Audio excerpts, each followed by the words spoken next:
అమ్మా, మా అమ్మోరు జాతరలో జీలుగు కళ్ళు తీర్థంగా అందరూ తీసుకోవటం ఆచారం. మా గూడెపోళ్ళు తెలియక ఆ తీర్థాన్ని ఆ బాబుకి ఈ తల్లికి ఇచ్చారు. మా జనం అమ్మోరు కొలువులో ఉండగా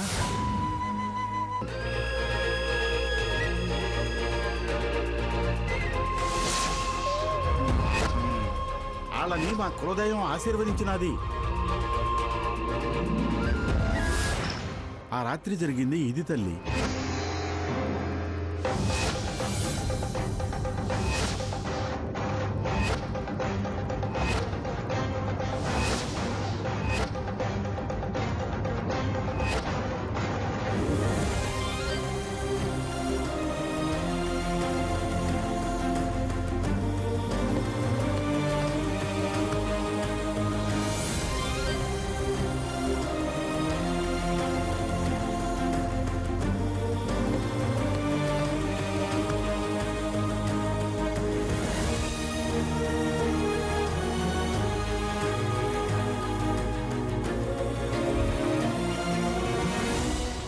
అబద్ధం. ఇదంతా వాళ్ళు చెప్పమని నేర్పించారు. ఇతను చెప్తున్నాడు.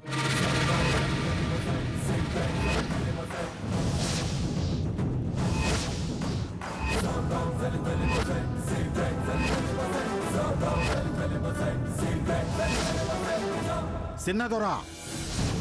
దొరవారు, మీరు ఆవేశపడకండి. అమ్మా, ఉయ్యాల గదిలో పడక ఆ తల్లి ఆశీర్వాదం లేకుండా దక్కదు. ఆ యమ్మ దీవెన పొంది ఆ ఉయ్యాల పాన్పు దక్కితే గొడ్రాలి కడుపైన పండి తీరుతుంది. అమ్మా, అమ్మోరు దీవించినారంటే గొప్ప దేవరా ఈ తల్లి కడుపున పడినట్టే.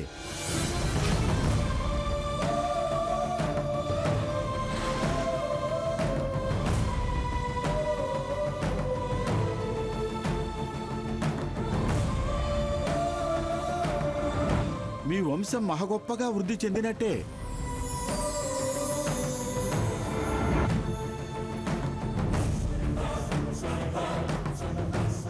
ఈ మాట నా మాటగా మీరు ఎల్లకాలం గుర్తుంచుకుంటారు. చూడండి, మీ వంశమంతా చెప్పుకుంటారు తల్లి.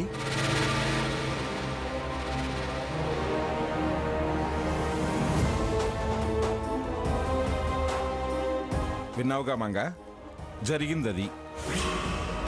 స్వర్ణ కడుపులో పెరుగుతున్నది మన వంశాంకురమేనని ఇప్పటికైనా నమ్ముతావా? అంతా అబద్ధం. నేను నమ్మను కాక నమ్మను.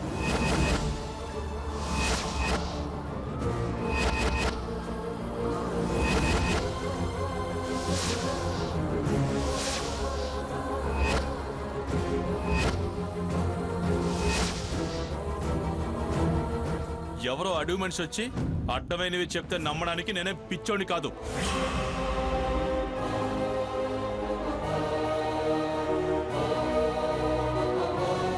అరే, ఎంత తీర్థం తాగితే మాత్రం అంత గుర్తులేనంతగా ప్రవర్తిస్తానా?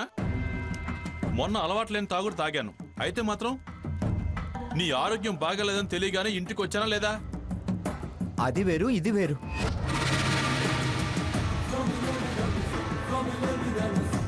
నువ్వు ఆ గదిలో ఉండడం నేను స్వయంగా చూశాను.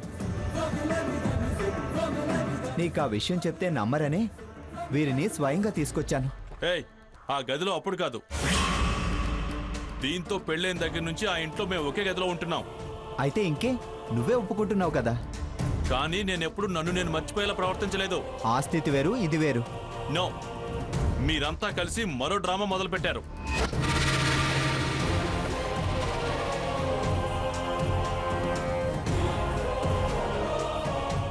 నిజం చెప్పు, ఎంత కమ్ముడిపోయారు?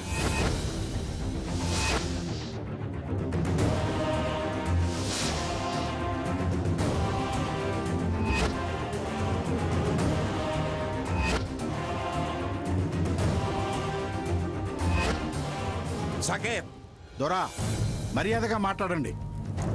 కోనలో సూపులతో సింహాల్ని, మాటలతో పులుల్ని కట్టడి చేసే శక్తి ఉన్నవాణ్ణి.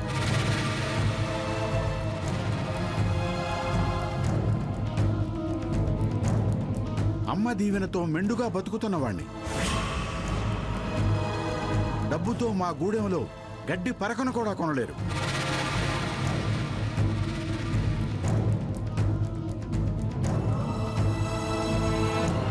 మా దేవర దీవెన మీకు మేలు చేయాలని ఈ అమ్మగారి మీద గౌరవం ఉండి వచ్చాను. నువ్వు మళ్ళీ అబద్ధం అన్నా, అమ్ముడు పోయావన్నా నేను... దొరవారు వద్దు. వాడికి మీ గురించి పూర్తిగా తెలియక ఏదో అంటున్నాడు. వాణ్ణి క్షమించండి. అన్నీ తెలిసిన దాన్ని, మీరంటే నమ్మకం ఉన్నదాన్ని. మీరు చెప్పేది నిజమని నేను నమ్ముతున్నాను.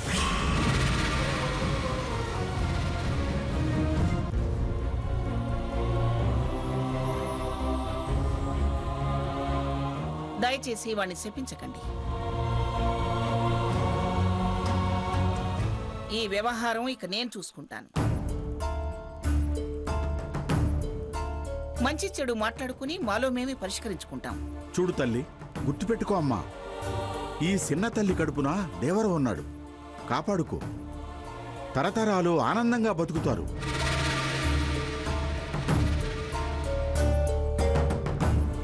చూడు చిన్నదొర, ముక్కు మీద కోపం తగ్గించుకో.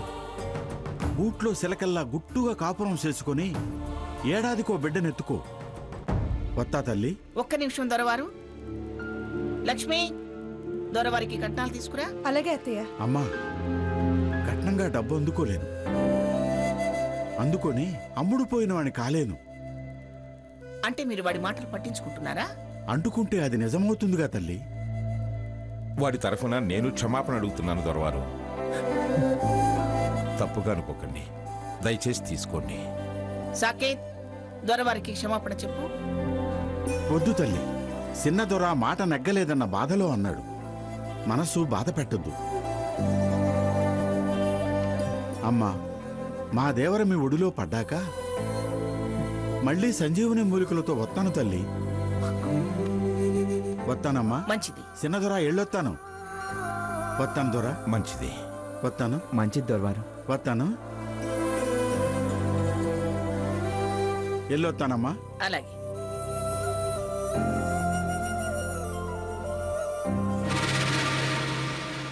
మంగ, అనుమానం నివృత్తైపోయిందిగా. సమస్యలన్నీ పరిష్కారం అయినట్టే కదా. సాకేత్, స్వర్ణని ఇప్పటికైనా అర్థం చేసుకోరా.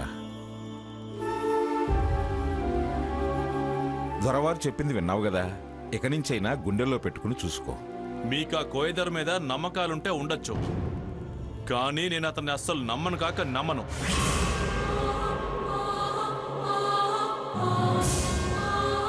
గుండెల్లో కాదు, గేట్ అవతల కూడా ఉండనివ్వను. సాకేత్, వద్దు, ఇంకలా మాట్లాడకు. అతను అడవిలో ఉండొచ్చు కానీ చాలా విలువలు పాటించే మనిషి. 600 అబద్ధం చెప్పడు. జరిగింది ఏదో జరిగిపోయింది.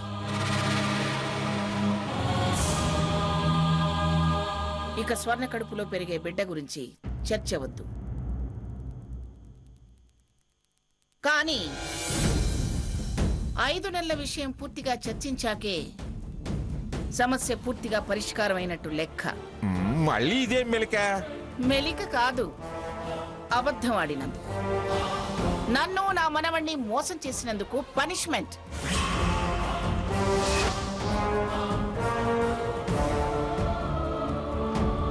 లేకపోతే మళ్ళీ మళ్ళీ మోసం చేయాలని చూస్తాను. భయం ఉండాలంటే శిక్ష అనుభవించాల్సిందే. చూడు మంగ, తను వాడితో కలిసి బతకాలనుకుంది. పాపం, అందుకే అబద్ధం ఆడింది. అయినా శిక్ష ఏదైనా వేస్తే నాకు వేయాలి, ఎందుకంటే ఆ సలహా ఇచ్చింది నేను గనుక. మళ్ళీ బావా డైవర్స్ ప్రయత్నాలు చేస్తున్నాడు తాతయ్య. ఈ విషయం నాకు వదిలి, వాడి సంగతి నేను తేలుస్తాను కదా.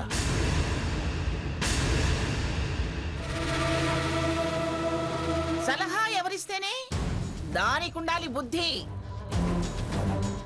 ఆడమన్నట్లు ఆడటానికి అదేమన్నా మరబొమ్మ? ఇప్పుడు నువ్వే శిక్ష వేయాలనుకుంటున్నావు? కడుపుతో ఉన్న అమ్మాయికి ఏ శిక్ష వేసినా జనం మన నోట్లో గడ్డి పెడతారు. కాస్త వెనక ముందు ఆలోచించుకుని మాట్లాడు. అంటే ఏమిటి మీ ఉద్దేశం? ఆ? నేను కాపురాలు తీసే మనిషిలా కనిపిస్తున్నానా? అది నా ఆత్మకి నీ అంతరాత్మకి తెలుసులే గాని, ముందు నువ్వు వేయాలనుకున్న శిక్ష ఏమిటో అది చెప్పు. 5 నెలలు నాటకం ఆడించిన వాళ్ళు 5 నిమిషాలు ఓపిక పట్టలేరా? తప్పుకు తగ్గ శిక్ష నన్ను ఆలోచించుకునివ్వండి. గరుడ పురాణం ఏమన్నా చదవాలా? ఏదో పురాణం. మీరు కాస్త కామ్గా ఉండండి. గ్రాని, శిక్ష లేదు, పరిష్కారం లేదు. అది ఇంట్లో ఉండటానికి వీల్లేదు. ఇదే ఫైనల్.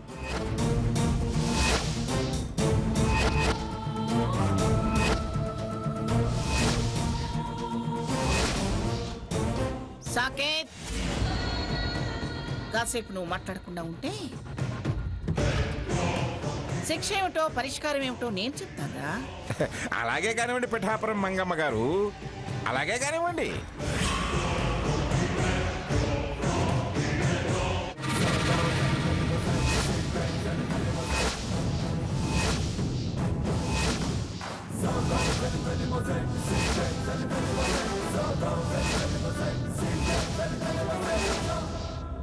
గ్రాని కాదు కదా, ఆ దేవుడు దిగొచ్చి చెప్పినా ఈ విషయంలో నేను ఎవ్వరి మాట వినను.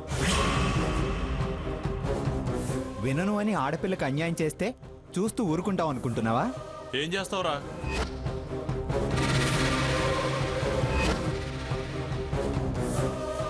అయినా ఆడంగి వాళ్ళ అన్నిట్లో ఆడవాళ్ల తరపున నువ్వు ముందుకు వస్తావేంట్రా?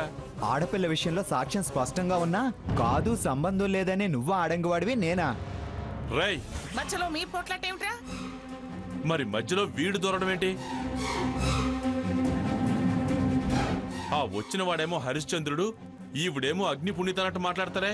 ఎవరిని ఏమన్నాను గాని దొరగాన్ని తప్పు పడితే క్షమించను సాకేత్. క్షమించవు, నువ్వెవ్వరిని క్షమించవు. అలాగే నేను దీన్ని క్షమించను. దానికి నాకు ఏ సంబంధం లేదు.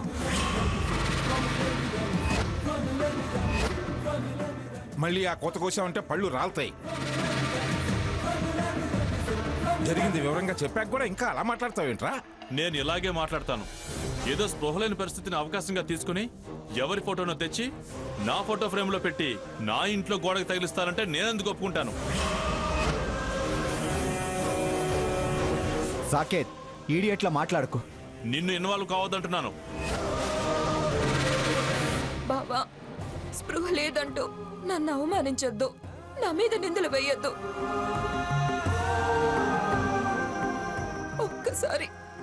ఒక్కసారి జరిగింది గుర్తు తెచ్చుకునే ప్రయత్నం చేయి బావా, ప్లీజ్.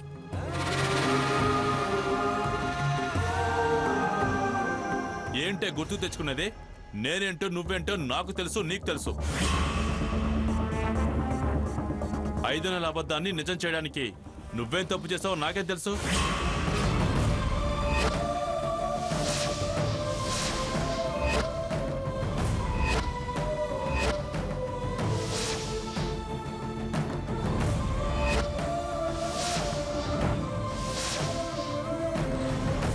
నా మీద ఆ తప్పు నెట్టి నువ్వు తప్పించుకుని నా భార్య స్థానం పర్మనెంట్ చేయాలని చూడకు. బావా, ఎందుకే అరుస్తావు?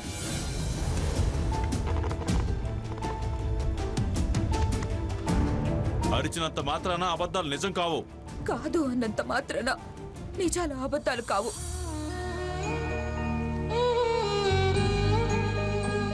ఎన్ని మాటలన్నా, ఎన్ని అవమానాలు చేసినా, ఎంత బెదిరించినా, భయపెట్టినా అన్ని భరించాను. ఎందుకో నీకోసమే బావా. కాదు అన్నంత మాత్రాన నిజాలు అబద్ధాలు కావు.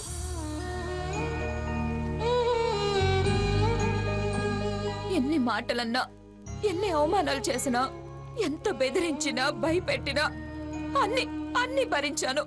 ఎందుకో నీకోసమే బావా. నీ అంతరాత్మ సాక్షిగా చెప్పు, నేను తప్పు చేసేదానిలా కనిపిస్తున్నానా? అసలు నీకు మాట్లాడడానికి నోరెలా వచ్చింది? మనసు ఎలా అంగీకరించింది?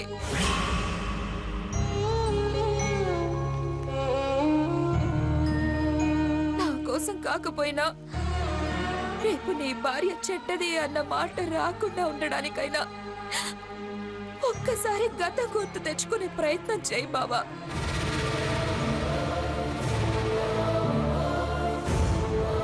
భార్యగా స్థానం ఇవ్వకపోయినా పర్వాలేదు, భర్తగా ఈ కడుపులో ఉన్న బిడ్డకి తండ్రి అన్న మాట నిజం చేయి. కావాలంటే అప్పుడు నన్ను తన్ని ఇంట్లోంచి తరిమే. అంతేగాని ఇలా తప్పు నా మీదేసి నన్ను బయట గెంటకు. ఈ నింద మోస్తూ నేను బతకలేను. చచ్చైనా నేను తప్పు చేయలేదని నిరూపించుకుంటాను.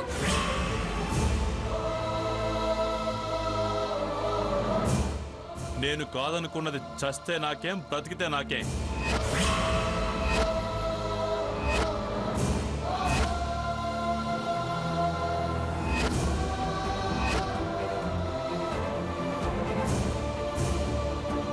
ఏ పేరుతో చచ్చినా నాకే సంబంధం లేదు.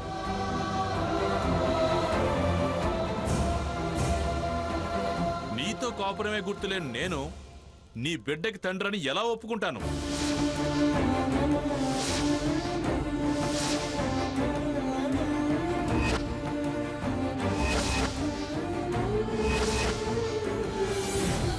అయ్యో పాపమని జాలిపడే పనినా నువ్వు చేసిందే? నన్ను రెచ్చగొట్టావు, భరించలేదు. అబద్ధాలు చెప్పావు, మెల్లిగా స్థానం సంపాదించుకున్నావు. ఇప్పుడు కొత్త నాటకం ఆడి అది పర్మనెంట్ చేసుకోవాలని చూస్తున్నావు.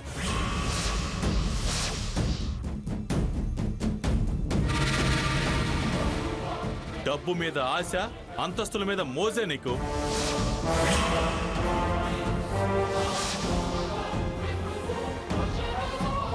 అందుకే వాటి కోసం నేను కావాలి, సుఖం కోసం మరొకరు కావాలి.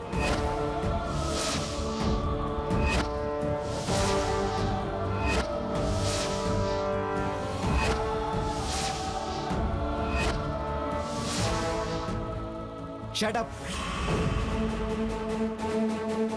అసలు నువ్వు మనిషివేనారా? కట్టుకున్న దాంతో మాట్లాడే మాటలేనావి? ఏయ్, నువ్వు మాట్లాడొద్దంటే మళ్ళీ మళ్ళీ రెచ్చిపోతావేంట్రా? నువ్వు మాట్లాడే మాటలు వినలేక, ఓ ఆడపిల్ల అంతలా ప్రాధాయపడుతుంటే చూడలేక మాట్లాడాల్సి వస్తుంది. అలా తప్పు చేసేదే అయితే నిన్ను పట్టుకుని వేలాడడం ఎందుకురా? డబ్బే సుఖమని నువ్వు అనుకుంటావు, అందరూ నీలాగే ఆలోచిస్తారని అనుకుంటున్నావా? సుఖ సంతోషాల ముందు డబ్బెంత, నీ బతుకెంత? వాడికి వాటి గురించేం తెలుసురా? మానవత్వం లేని రాక్షసుడు, ఎవరేంటో తెలియని మూర్ఖుడు. దీనంతటికీ అసలు మూలం మీరు.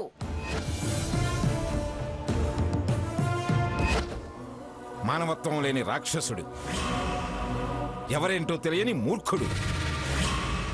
దీనంతటికీ అసలు మూలం మీరు.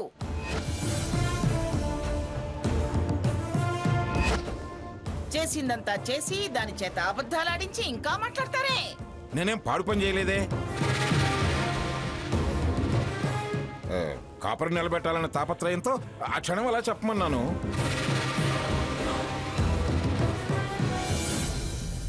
అదేదో నెరవేనట్టు నేనే కారణం అంటావే? అప్పుడు అలా అనుండకపోతే ఇప్పుడు ఈ చిక్కులొచ్చుండేవి కాదు. బుద్ధి లేనోడు ఎప్పుడైనా ఇలాగా మాట్లాడతాడు. బుద్ధి లేని వాడికి కాదు, మీకు. పిచ్చి పిచ్చిగా మాట్లాడావంటే పళ్ళు రాలుతాయి. వయసు అదేగా, ఎలాగూ మీకు నాకు రాలి తీరుతాయి. వయసు రాగానే సరిపోదు, కాస్త బుద్ధి జ్ఞానం పెరగాలి. పెరిగాయి కాబట్టే ఏం చెయ్యాలని నేను ఆలోచిస్తుంటే మీరు వాడిని రెచ్చగొడుతున్నారు. ముందు వాడిని నోరు ముయించు, ఎవరూ మాట్లాడరు.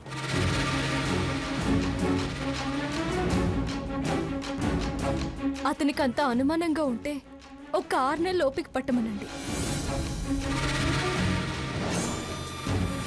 DNA టెస్ట్ చేయించి నిజానిజాలు తేల్చి ఎవరు దీని కడుపులోని బిడ్డకి తండ్రో తేలుస్తాను.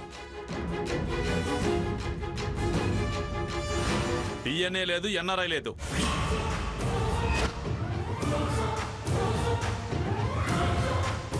ముందు దాన్ని మెడపెట్టి బయటికి గంటకి రాని. అల్లుడువని ఆగాల్సి వస్తుంది.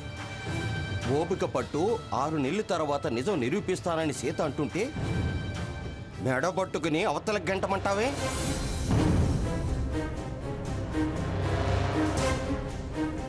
మళ్ళీ అదే మాట మాట్లాడతావే?